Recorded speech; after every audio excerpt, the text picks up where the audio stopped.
Assalamualaikum warahmatullahi wabarakatuh. Anak-anak, hari ini kita belajar bersama Ibu Linda ya. Dan hari ini kita masih belajar di tema 5, yaitu pahlawanku, subtema 3, sikap kepahlawanan, dan pembelajaran ketiga. Nah, sebelum ke pembelajaran, kita awali dulu dengan bacaan basmalah bersama-sama ya. Bismillahirrahmanirrahim. Langsung saja kita masuk ke pembelajaran ketiga. Nah, untuk materi yang pertama, coba anak-anak, di pembelajaran sebelumnya kalian sudah belajar tentang memar, luka, dan lepuh kan? Kalian juga pasti sudah paham cara mengobati memar, luka, dan lepuh. Di pembelajaran ketiga ini, kita simak lagi cara menangani memar ya. Coba perhatikan baik-baik ya anak-anak. Nah, di sini terdapat gambar kaki yang terlihat memar anak-anak. Coba, luka memar itu apa ya? Luka memar merupakan akibat adanya benturan dengan benda keras. Bisa berbentuk benjolan pada bagian yang terbentur, terkadang disertai dengan warna kebiruan. Nah, di sini ibu akan memberitahu cara mengatasi luka memar tersebut.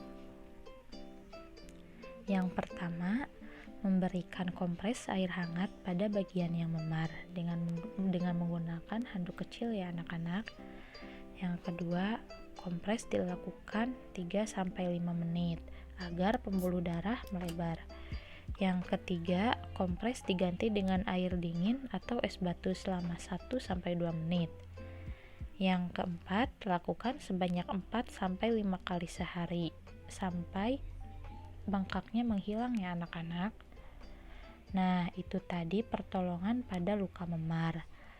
Jadi anak-anak kalian harus hati-hati ya, jangan sampai terbentur dengan benda keras. Sekarang kita lanjutkan ya. Coba anak-anak, masih ingatkah kalian dengan perjuangan para tokoh pada masa kerajaan Hindu, Buddha, Islam, dan masa penjajahan? Bagaimana sikap kepahlawanan yang mereka miliki? Dan bagaimana pengaruh sikap kepahlawanan mereka terhadap masyarakat di sekitarmu? Sekarang kita buat urutan masa perjuangan dan sikap kepahlawanan mereka ya anak-anak. Nah, di sini terdapat tabel urutan atau lini masa perjuangan dan sikap kepahlawanan mereka ya. Di sini terdapat pada masa Hindu, untuk pahlawannya Raja Purnawarman dan sikap kepahlawanannya mencintai rakyat dan berani melawan perompak. Untuk yang selanjutnya ada masa Buddha, masa Islam, dan masa penjajahan. Kalian bisa lengkapi ya dan ditulis di buku tugas kalian. Itu untuk tugas yang pertama di pembelajaran ketiga ini ya anak-anak. Nah, kita lanjutkan ke materi selanjutnya. Nah, anak-anak, sikap kepahlawanan bisa kita temukan di lingkungan sekitar loh. Di pembelajaran ketiga ini, kalian bisa belajar tentang sikap kepahlawanan dari kisah seorang penjaga pintu perlintasan kereta api.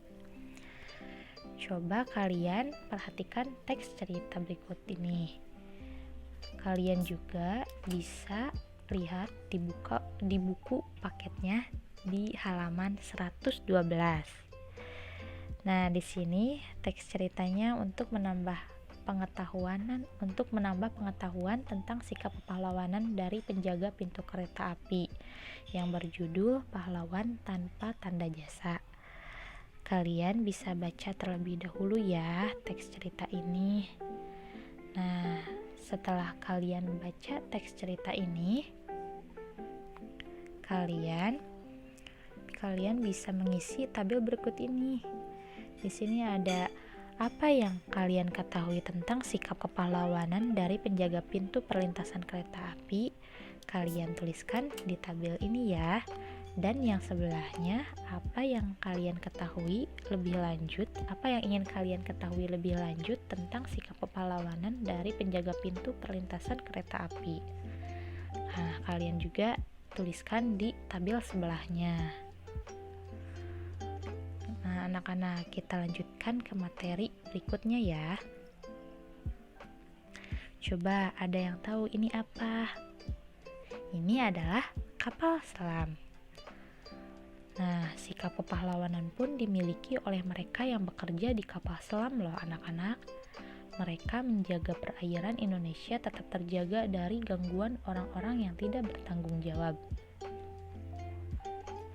Biasanya kapal selam menggunakan sebuah jendela yang membantunya melihat keadaan sekeliling. Jendela ini berfungsi seperti mata pengintip.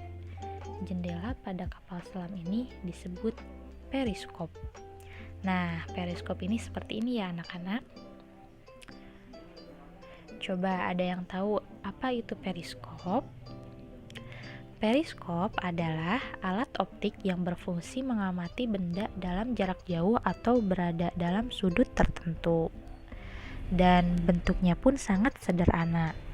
Maka dari itu, kita bisa buat periskop secara sederhana dengan menggunakan bahan-bahan yang ada ya anak-anak.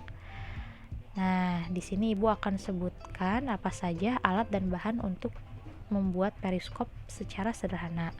Kalian juga bisa lihat di buku paket kalian pada halaman 114. Untuk alat dan bahannya ada kardus bekas, cermin datar 2 buah dengan ukuran yang sama, lem atau selotip, busur derajat, gunting, serta kertas biasa atau kertas koran. Nah, untuk cara pembuatannya, kalian bisa simak video selanjutnya ya anak-anak.